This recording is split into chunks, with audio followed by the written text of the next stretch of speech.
आपने हम्म, कर्तव्य फिल्म देखी सैफ अली खान, हम्म, और बहुत मिक्स रिव्यू मिला है इस फिल्म को। लेकिन आपको ये फिल्म बहुत अच्छी लगी और मैंने आपसे कल अनुरोध किया था कि आप इसे देखें। उसकी वजह ये है कि आप सैफ अली खान को जबरदस्त रूप से फॉलो करते रहे हैं। जब भी आपसे पहले बात हुई है तो आपने सैफ में हमेशा बहुत उम्मीदें देखी और आपने उनको प्रॉपरली एनालाइज करके उनके काम को एक अच्छे ढंग से रेट किया है। तो क्योंकि कर्तव्य के रिव्यू मिक्स हैं, तो मैं आपसे समझना चाहता हूं कि अव्वल तो आपको फिल्म कैसी लगी। तो सबसे पहले आप फ़िल्म का रिव्यू कीजिए हमारे दर्शकों के लिए, उसके बाद हम्म, फिर हम सैफ के करियर पर जानना चाहेंगे आपसे। रिव्यू करने से पहले, क्योंकि आपने एक बात अभी जी, कही कि सैफ को फॉलो करते रहे, मैं बता दूं, मैं बिल्कुल। सैफ को फॉलो नहीं कर रहा हूं। मैं बॉलीवुड अच्छा। के तमाम स्टार्स को, तमाम अभिनेताओं को, और मैं हर फिल्म को उसी नजरिए से देखता हूं कि जी, कोई जी। भी हो। जैसे इस फिल्म में भी कुछ पात्र मुझे नजर आए जिनका कहीं कोई जिक्र ही नहीं कर रहा है, और मैं कह रहा हूं कि लंबी रेस के घोड़े हैं, जब मौका मिलेगा ये दाग देंगे। ठीक। तो सैफ को मैंने उस नजरिए से देखा कि ये जो, जिन्हें बड़ा स्टार कहा जाता है, तो हम कहीं ऐसे अभिनेताओं के बारे में कहीं बेदर्द तो नहीं हो जा रहे हैं कि भाई एक बात कह के निकल जाते हैं कि बड़े घर के लड़के हैं ये। तो अब छोटे घर के लड़कों ने भी एक्टिंग करके देख लिया, वो इतना आसान है नहीं इसी कर्तव्य में, है ना? ठीक, तो ठीक। वो आसान, इसलिए अब अपन आएंगे बाद में, है ना, सैफ अली खान पे। हाँ, पहले बात फिल्म की करते हैं। अ, जी। फिल्म मुझे उस नजर से बहुत अच्छी लगी, एक फिल्म का दर्शक होने के नाते, क्योंकि मैं फिल्म देखता हूँ, खूब सारी फिल्में देखता हूँ, और सिनेमा, हर भाषा का सिनेमा देखता हूँ। मुझे लगा कि पिछले दिनों से जो आरोप बॉलीवुड पर लग रहे थे, और वो सही थे, कि बॉलीवुड अपना सिनेमा बनाना भूल गया है, और बॉलीवुड कुछ ऊल जलूल चीजें बना के हमारे सामने रख देता है, जिसमें वो हमें ये भी बता देता है कि 1,000 करोड़ का बिजनेस हो गया, 2,000, पता नहीं कितना, 500 करोड़, 100 करोड़। और उस पर हम आप जैसे तमाम लोगों ने खूब आलोचनाएं की, भर भर के आलोचनाएं की, कि भाई भगवान के लिए बख्श दो, ऐसी फिल्में मत बनाओ, ना समय है ना पैसा है हमारे पास। लेकिन हम बात करें धुरंधर से, हम ठीक। उस पर नहीं जाते कि उसकी विषय वस्तु क्या है, वो प्रोपोगंडा है या नहीं है। जीवन ही सब सब कुछ प्रोपोगंडा ही है, सीधी सी बात तो ये है। तो फिल्में उससे अछूती रहती नहीं। लेकिन धुरंधर तो बॉलीवुड नहीं बनाई, धुरंधर तो साउथ ने नहीं बनाई, धुरंधर तो कोई ऐसा भी नहीं है कि बाहर की कोई फिल्म कंपनी इसने पैसा लगाया हो, है ना, उन्होंने हिंदी में बना दी हो तो इसलिए अच्छी। लेकिन धुरंधर ने साबित किया कि बॉलीवुड फिल्म बनाना भूला नहीं है। सवाल ये है कि अच्छी स्क्रिप्ट, अच्छे राइटर और अच्छे लोगों पे कोई भरोसा करेगा तो फिल्म फिर धुरंधर जैसी ही आएगी। चलिए हम धुरंधर एक, धुरंधर दो को किनारे रखते हैं कि एक खास विषय वस्तु पे बनी इसलिए साहब इतनी बड़ी हिट हुई। लेकिन उस फिल्म ने दर्शकों को सिनेमा हॉल में खींचा। कोरोना के बाद एक पहली फिल्म है जो दर्शक हॉल में जाके उसी तरीके से देख रहे थे, है ना। मैं अपनी बात करूं तो मैंने फोन कॉल अटेंड करना भी मुझे भारी लग रहा था। तो भाई सिनेमा है, मुझे सिनेमा देख लेने दो, है ना। बिल्कुल। भाई जो भी है, उसके हम उस पर नहीं जा रहे हैं कि वो क्या था, लेकिन सिनेमा तो था वो, है ना, वो बड़ा दमदार सिनेमा है वो। अब हम आते हैं उसके बाद, फिर इंतजार था क्या धुरंधर पर ही बात खत्म हो जाएगी। लेकिन कर्तव्य को मैंने जब देखा, और शायद पहले मैं देखने के मूड में नहीं था, सच्चाई ये थी कि बाद में जी। देखेंगे। लेकिन आप जैसे मित्रों ने कहा कि बात करनी है तो देख लो, तो मैंने कहा जब तक फिल्म देखेंगे नहीं हम बात करेंगे नहीं फिल्म पर। और फिल्म मैंने कल देखी, और एक सिटिंग में फिल्म देखी। अब फिल्म क्यों देख गया, एक कुर्सी पे बैठ के संडे मैंने उसमें 2-2.5 घंटे खर्च कर। देखिए फिल्म हमें ये बताती है कि अच्छा सिनेमा सिर्फ मलयालम में ही नहीं बन रहा है, ठीक बात। अच्छा सिनेमा हिंदी में बनता रहा है, जिसकी पिछले दिनों से गायब था। लेकिन कर्तव्य जैसी फिल्म, और जिसमें हम ये कह सकते हैं कि तमाम जातियों के नाम छुपा दिए गए और उतना खुल के बात नहीं कर रही है, तो देखिए वो डॉक्यूमेंट्री तो है नहीं, वो कोई क्रांति करने के लिए तो फिल्म बन नहीं रही है कि इस फिल्म के बाद जो है सामाजिक तमाम विडंबनाएं जो हैं वो उन पर आघात करेगी फिल्म। ये बेकार की बात है जैसा कि कुछ लोग कह रहे हैं। लेकिन फिल्म ने ऑनर किलिंग को बहुत अच्छे तरीके से पेश किया है कि आज भी ऑनर किलिंग आपके बीच में है। वो वो ऑनर किलिंग कहीं कोई ये नहीं है कि छोटे और गरीब तबके में है। वो ऑनर किलिंग का जो वायरस है वो सबके अंदर है, और वो कहीं ना कहीं से आता है सामने। दूसरा, भारतीय पुलिस, भारत की पुलिस जो हमेशा कटघरे में रहती है ना, बीच में कुछ सिंघम जैसी ठीक। फिल्में आती हैं। लेकिन ये फिल्म सिंघम नहीं है, पहली बात कि कॉमर्शियली उस तरीके से नहीं, इसमें कहीं थोड़ा सा बताया गया है कि दबाव है भारत की पुलिस सेवा में, जो लोग काम करते हैं और जो लोग ईमानदारी से काम करते हैं, मतलब अपनी ड्यूटी निभाते हैं, अपना कर्तव्य निभाते हैं, उन पे दबाव रहता है। अब इसका जो अधिकारी है, जो एक 3 स्टार ऑफिसर है, उस पर दबाव सिर्फ थाने का नहीं है, पुलिस व्यवस्था का नहीं है, अधिकारियों का नहीं है, उस पर दबाव घर का भी है। एक बच्चा है, एक पत्नी है, एक भाई है, एक बाप है, जो ऑनर किलिंग में, जो अपने के आगे किसी को मानता ही नहीं, जो कहता है कि भाई ये नहीं हो सकता। अब इन सब से वो घर में जूझ रहा है कि उसके भाई ने एक विजातीय धर्म की लड़की से शादी क्या की, लड़की को लेके भाग गया, जो अपन आम भाषा में कहते हैं लड़की। और पिता जो है वो नाराज है क्योंकि दूसरी जाति के वाले उसको गरिया रहे हैं एक तरीके से घर आके, है ना। अब थाने में जो स्टाफ है वो भी अलग अलग जातियों का है।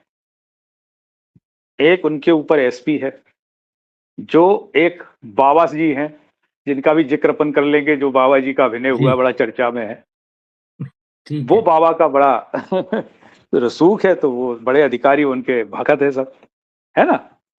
अब इन सब के बीच में जो फिल्म की कहानी जहां से शुरू होती है कि एक पत्रकार की हत्या होती है, और पत्रकार की हत्या यूं होती है कि पत्रकार दिल्ली से एक खबर को कवर करने आ रही हैं, वो बड़ी बड़ी पत्रकार है। उनकी सुरक्षा में 2 पुलिस के अफसर लगाए जाते हैं, जो सैफ अली खान और संजय मिश्रा, कि आपको उन्हें स्टेशन से लेना है और वो कोई खबर करने आ रही। लेकिन वो स्टेशन से गाड़ी में बैठती हैं, पुलिस की गाड़ी पीछे है, और मुश्किल से एक निकलते ही 2 शूटर आते हैं बाइक पे और उस पत्रकार को गोली मार देते हैं, जिसमें संजय मिश्रा जी को थोड़ा घायल बताया गया है। और यहां से फिल्म में कि वो जो सैफ अली खान है, जिसमें उनका नाम है, अब देखो मैं नाम भूल रहा हूँ, है ना, कोई बात नहीं। हाँ, मलिक करके सरनेम है उनका, एम लिख के आता है, पवन नाम, पवन। ठीक। वो उनका जो अधिकारी है, एसपी रैंक का जो है, वो उनको कहता है कि तुमको सस्पेंड ही करना पड़ेगा, और कुछ तो अब चारा रहा नहीं, पत्रकार मर गया और तुम्हें सौंपी थी। तो सैफ अली खान ने वहां ये कहा कि आप 1 हफ्ता दे दीजिए, अब हमने ये रायता फैलाया है तो हम ही बटोरेंगे, ऐसे करके वो, और संजय मिश्रा जी और इस तरीके से वो लगाते हैं कुछ। अब देखिएगा फिल्म में, मैं कहानी नहीं सुना रहा हूं, मैं बता रहा हूं कि फिल्म क्यों अच्छी है। एक क्लू मिलता है, और उस क्लू में ये मिलता है कि 15-16 साल के बच्चे ने मारा उस पत्रकार,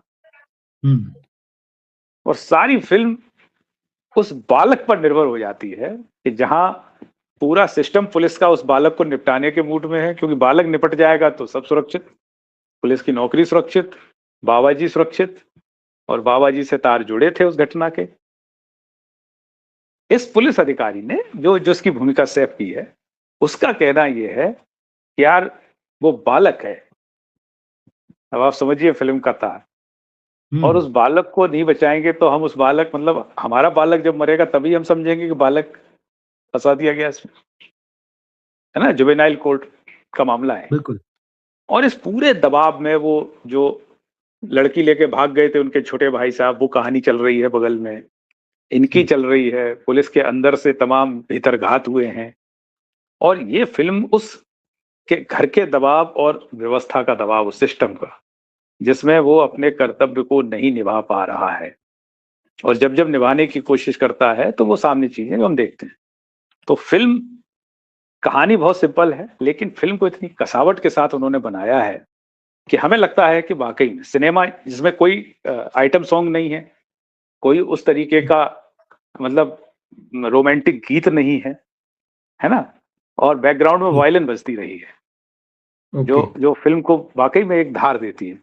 तो मुझे लगा कि ऐसा सिनेमा यदि बनता है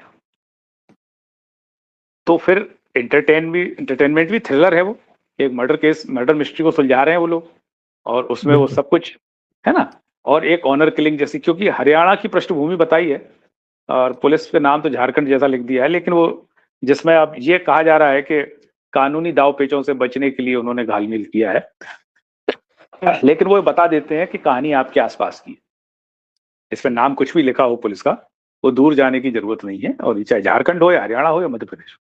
तो ऐसे में अब देखिए, अब इतनी तगड़ी फिल्म है जिसमें एक विलन भी है, लेकिन उस विलन के लिए जिनको चुना गया उन्होंने पूरी फिल्म का एक तरीके से कूड़ा भी कर दिया है। ये भी सामने समझ में आता है कि बिना बिल्कुल, खलनायक के कोई कहानी, जबरदस्त खलनायक के, वो परिपूर्ण कैसे होगी? एक नायक होगा, एक खलनायक होगा, ठीक बात है। है ना? तो एक अच्छी फिल्म है, जिसको शायद इसीलिए लोग, कुछ क्रिटिक्स जो है इसको आलोचना के दायरे में रख रहे हैं कि फिल्म चलती है और रुक जाती है। तो रुकने के पीछे वही है कि आखिर हीरो लड़े किससे? जो लड़ने आया, हाँ, वो तो क्या पिद्दी और क्या पिद्दी का शोरवा निकला। है ना? राइट, तो ये भी एक का है कि भाई अच्छी फिल्म को कैसे, मतलब एक तरीके से, एक जो 4 सीन है वो वहां से समझ में आ गया कि, लेकिन चूंकि वो तो एक, चलिए नाम उनका चलता रहा, लेकिन वो जो ऑनर किलिंग और जो घर की समस्याएं थी कि भाई है, पिता है ना, और जी, वो बाबा जी जो है, वो चूंकि उनकी भगत मंडली में है वो सारे लोग, और वहां एक पुलिस अफसर जिसको ये भी है कि मुझे अपनी ड्यूटी भी निभानी है, लेकिन घर के अंदर कैसे कैसे, जहां एक तरीके से ऑनर किलिंग में तो अपना ही अपने को मार देता बिल्कुल, है ना?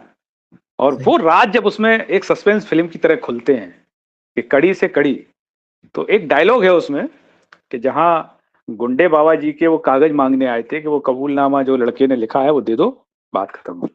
तो वो मना करता है, तो वो गुंडा जो है कहता है तमाशा हो जाएगा यहाँ अभी। तो पुलिस वाला था, उसने कहा क्या तमाशा करोगे? तो वो 3-4 थे, प्लान के साथ में थे, तो उन्होंने उसकी वहां डंडे वंडे से मारपीट शुरू हो गई, और वहां उस पुलिस अधिकारी ने मार खाई, है ओके, ना? कमर में रिवाल्वर भी लगी थी। देखिए, ये यहाँ समझ में आता है कि ड्यूटी, मतलब रिवाल्वर जो है वो गुंडा तो था नहीं। सही है। तो जब वो गुंडे चले जाते हैं तो उसकी पत्नी, जो वो बढ़िया छोटा सा रोल है रसिका दुग्गल का, लेकिन कमाल का रोल। हुँ, तो जी, वो ये कहती हैं, क्योंकि बच्चा देख रहा था उधर छोटा सा, 8-10 साल का, उधर पिताजी थे दूसरी तरफ, तो वो ये कहती हैं कि अब चुप रहो, जो हुआ सो हुआ, है ना? तो बिल्कुल, वहां उस पुलिस अफसर ने जो कहा कि बाप के सामने बेटे पिट रहा था और बेटे के सामने बाप पिट रहा था, और तुम कह रही हो कि चुप रहो। फिल्म का सूत्र ये है ना? वो जो दोनों सारा, बिल्कुल, बिल्कुल, मतलब व्यवस्था से लड़ रहा है, कर्तव्य वो अलग बात है, लेकिन एक तरफ वो बाप है ना, जिसका ध्येय ये है कि उस भाई को ढूंढ के लाओ, उसको ढूंढना डाले वो जिसने, और यहाँ उसका बेटा देख रहा है कि घर में क्या, और वो पढ़ा लिखा एक अफसर है पुलिस का। तो ये इस पूरे घटनाक्रम में बाबा जी, आप मान सकते हैं कि नॉर्थ में जिस तरीके से हुँ, बाबा, मतलब जिन्हें बाबा तो क्या कहें, बाबा बड़ा पवित्र शब्द है, इन सबने मिलकर उसको अपवित्र कर दिया है ना? कि लोग भक्ति में उनके भगत होते हैं, लेकिन कहानी कुछ और निकल जाती है। तो ले दे के ये है कि फिल्म कहने से उतनी नहीं शायद नरेट हो सकती, जी, लेकिन फिल्म को देखने से ये जरूर, मुझे, मेरे जैसे जो अक्सर फिल्में देखता है, सारी फिल्में देख लेता है, और बड़ा निराश था पिछले दिनों से कि यार अच्छा सिनेमा हिंदी में नहीं आता, बाकी हर भाषा वाले ओके, बना देते हैं कोई ढंग का सिनेमा। तो मुझे लगता है कि ऐसा सिनेमा जो है जिसमें है, बीच बीच में सिनेमा आता रहा है, ऐसा नहीं है, लेकिन हुँ, ये सिनेमा, हाँ, मुझे मुझे एक उम्मीद जगाता है कि यार, मतलब कहानी, मतलब स्क्रिप्ट, कंटेंट को यदि, है ना? आपकी शिकायत इस फ़िल्म ने काफ़ी हद तक दूर की मतलब जो बातें हम करते रहते हैं, कि बॉलीवुड अच्छा हाँ, सिनेमा नहीं बना रहा है, सिनेमा बनाना भूल गया है, या वो फ़ॉर्मूले से बाहर नहीं निकलता है। तो कहीं न हाँ, कहीं ये चीज़ नज़र आती कि नहीं कुछ न कुछ अंदर चल रहा है, काम हो रहा है, हाँ। लोग कोशिश कर रहे हैं। शिकायत जो थी, फ़िल्म का शिकायत ये थी, नहीं नहीं, वो आप हाँ, एक एक मिनट, शिकायत ये थी कि फिल्म तो बनती है, ऐसा अपन नहीं मानते कि अकल नहीं है, अकल तो सबके पास है, सब पढ़े लिखे लोग हैं, हुँ, समझदार लोग हैं, सिनेमा की समझ भी रखते हैं, वो ऐसा नहीं। बट होता यह है कि वो फिल्म बनाते बनाते जो है ना, वो जो बॉलीवुड के स्थापित फार्मूले थे कि यहाँ ये डाल दें, यहाँ ये डाल दें, यहाँ ये ले लें, जिसमें स्टार कास्ट क्या होगी, वो जो पैसा लगा रहा है वो तय कर रहा है, या जो बड़ा स्टार है वो तय कर रहा है कि मेरे आसपास कौन होगा, हीरोइन कौन होगी, एक्टर, विलेन कौन होगा। उससे फिल्म कचरा हो रही थी कि फिल्म फिल्म मूल मकसद तो रहा ही नहीं ना, मकसद ये रहा कि बना दो कुछ भी, 1000 करोड़, 500 करोड़ आ जाएंगे। इन फिल्मों में मैं देख रहा हूं, जैसे धुरंधर, धुरंधर में कोई बड़ा कलाकार, रणवीर सिंह को छोड़ दो, फिर कौन बड़ा कलाकार है? बिल्कुल, अक्षय कुमार, अक्षय खन्ना बड़े कलाकार नहीं थे, बड़े कलाकार स्टार के वैल्यू बेटे थे जिसको वो। बोलते हैं। हाँ, हाँ, नहीं था ना राकेश बेदी, उनको तो एक्टर मान ही नहीं रहे थे, हम हास्य अभिनेता ही मान रहे थे उनको, कि हंसाने के लिए आते। लेकिन अब उसमें आप देखिए जो लोग हैं, अरशद पप्पू, और वो जो मुंबई में एनएसडी पढ़ाते हैं, उसके जो लियारी के जो जो अक्षय खन्ना के जो बाप बने थे, जिनका मर्डर उसमें हुआ, हाँ, है ना। तो आप देखेंगे कि कंटेंट, कैरेक्टराइजेशन और उस कैरेक्टर के लिए उचित अभिनेता, इस पे काम शुरू हुआ तो फिल्म पकड़ने लगी आपको। इसमें भी मैं अब आपको एक जिक्र कर दूं कि जी, इसमें सिर्फ कमजोर कड़ी वही आनंद जिसरी हैं, हमारे अ, पत्रकार साथी हैं, क्या नाम है उनका, उनका भी नाम भूल सौरभ रहा हूँ। द्विवेदी। हाँ, सौरभ सौरभ द्विवेदी। द्विवेदी। हाँ, सबसे कमजोर कड़ी क्या, उन्हें होना ही नहीं था इस फिल्म में। शायद वो, उनका निर्णय गलत था, वो खुद भी इस बात को जानते हैं। सौरभ द्विवेदी की जगह कल्पना करिए आप, सौरभ शुक्ला होते इस फिल्म में, तो फिल्म पर्दे को फाड़ जी, देती है, बिल्कुल तयशुदा बात है। कैरेक्टर इतना तगड़ा लिखा गया था वो, लेकिन वो सब मतलब मामला गड़बड़ हो गया। अब इस सब के बीच में एक कैरेक्टर है, उनका नाम है शुक्ला जी हैं वो कोई, अच्छा, हाँ, जो आनंद ओके। श्री के दाएं हाथ हैं, मतलब एग्जीक्यूट करने वो ही जाते हैं। ठीक है। सहर्ष कुमार शुक्ला है, शायद सहर्ष नाम है उनका। सहर्ष, हाँ, सहर्ष। ओके, सहर्ष, हाँ, सहर्ष कुमार शुक्ला। बिल्कुल, हाँ, बहुत बड़ा रोल नहीं है, लेकिन आप देखिए कि अभिनय क्या होता है। अभिनय पूरा, मतलब इसको कहते हैं ना क्या, अभिनय तो पढ़ाया जाता है ना, पूरा नाट्य शास्त्र है। तो बिल्कुल, सहर्ष कुमार शुक्ला को देख लो, वो बड़े स्टार नहीं है, लेकिन और वो उनके कारिंदे बने हैं।